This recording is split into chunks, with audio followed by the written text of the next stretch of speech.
Well, the mental health issues are very, very important to the Pierce County delegation. So we are a bipartisan group.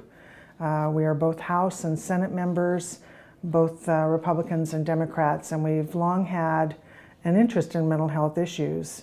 Of course, we have Western State in Pierce County, and that creates its own unique challenges, not just to the people that are affected by mental illness that are taken there for treatment, but their families, and also our county as some of those folks decide to continue living in Pierce County. You know, we have a real challenge ahead of us as a state to address some of the violence in our communities and all the tragic incidences that have happened all over the country, especially in Newtown, Connecticut, have raised our awareness that there is a real link between violence in our community and the mental health of our community. Almost all of these very heinous acts have been done by people who either have undiagnosed or untreated mental illness, but people who have been not receiving the kinds of services that would sort of help them censure their desire to create a situation where not only do they take other people's lives, but they take their own life. We know that with the economy the way it is, that we've had a real struggle as a state to finance all the services that are needed in our communities. But we have seen reductions in mental health services just like we have in every other kind of service that the state has provided. These last 4 years of budget cutting have really taken their toll. In our own district, we've had some very high profile and very unfortunate situations where people who've been released from treatment have gone on to actually create a situation where they have committed a very deadly and horrible crime. We, as a delegation, have been trying to look at the types of legislation that are being proposed this session, and we have a high interest in several pieces that are coming through. Again, they all cost money, so we can't seem to find a way, unfortunately, to administratively just decide someone's not going to be mentally ill. We have to provide treatment, and treatment costs money. So whether it's been an outreach program to communities as a bill that Senator McAuliffe has prime sponsored, or it's creating a better system for analyzing when a person comes out of the hospital, how much more likely are they than another person to actually decompensate more quickly and find themselves in a situation where they hurt themselves or others. That's a bill that I have that's still going through the legislature at this time.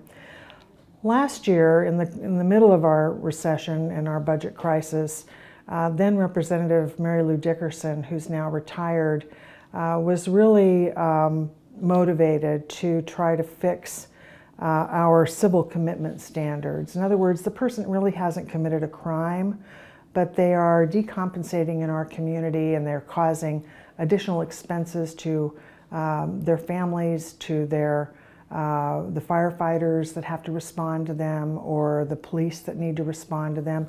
And it's really not humane to just house them in the jail or house them in a hospital bed in an emergency room. We really need to provide them services in a therapeutic setting. So we do have civil commitment standards. This means a way that we would involuntarily treat them, and or sometimes it's even voluntarily treat them. But we have just had a reduction in beds at our hospitals and a reduction in our outpatient services. So we set new standards in a bill that Mary Lou Dickerson prime sponsored, but they were set out, even though the bill passed in 2010 or 2011, they were set way out to 2015 for implementation because of our financial constraints.